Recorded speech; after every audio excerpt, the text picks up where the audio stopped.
Karakter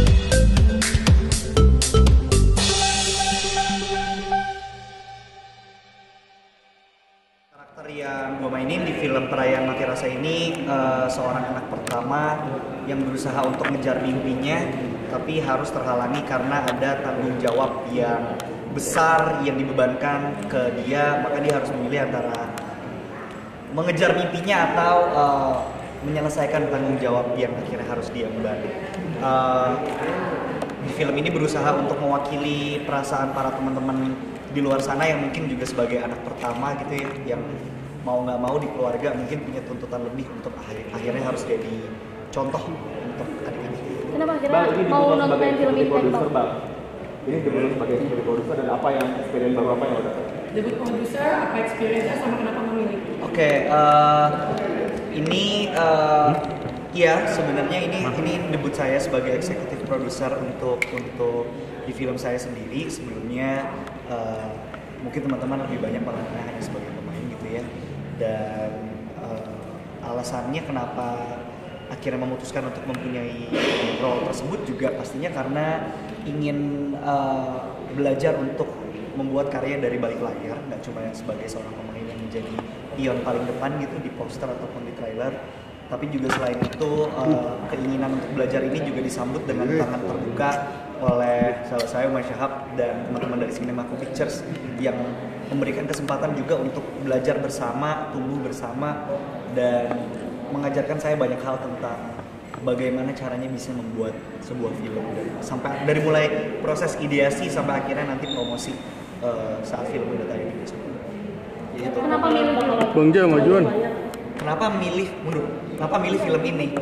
Karena saya percaya sama Umay Shahab. Saya percaya bahwa dengan mendukung Umay ini juga membantu proses regenerasi filmmaker di Indonesia, sehingga filmmaker muda itu juga akhirnya bisa punya spotlight yang sama dengan para filmmaker yang sudah senior dan juga sudah melegenda di industrinya. Dan saat itu Umay yang merupakan satu-satunya filmmaker di Indonesia, filmmaker muda yang filmnya waktu itu box office dan tembuslah di industri mainstream gitu ya di perfilman Indonesia. Maka saya merasa saya pengen juga bisa turut berproses bersama Umay dan menjadi bagian dari sejarah. Tapi nanti kedepannya itu masih difikirkan, tapi saya sangat menikmati sih ternyata bekerja di balik layar, nggak cuma menjadi aktor gitu. Dan ini adalah film saya setelah 3 tahun nggak ada film saya di bioskop. Terakhir itu 2022, baru akan ada lagi di 2025 ini, dan alhamdulillah ada peran saya sebagai eksekutif. Tapi ini impian nggak sih Bang?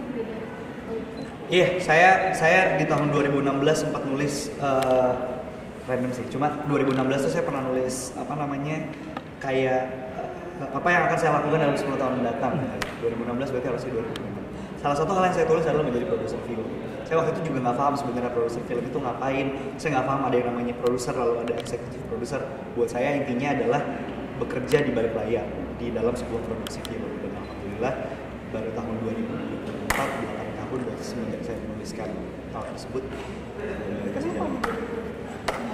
Karena saya selalu merasa bahwa saya mau punya kemampuan di luar skill saya sebagai seorang entertainer, aktor, musisi, dan figur untuk berada di balik layar.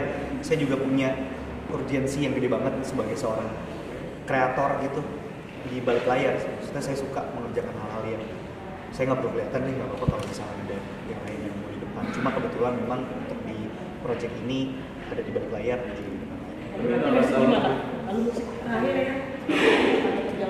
Masih dong.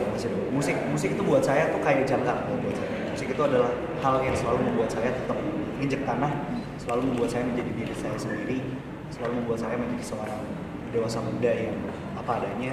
Ketika di film saya harus menjelma menjadi orang lain dan memasuki kehidupan. Iya, nggak ngaruh, itu bukan film.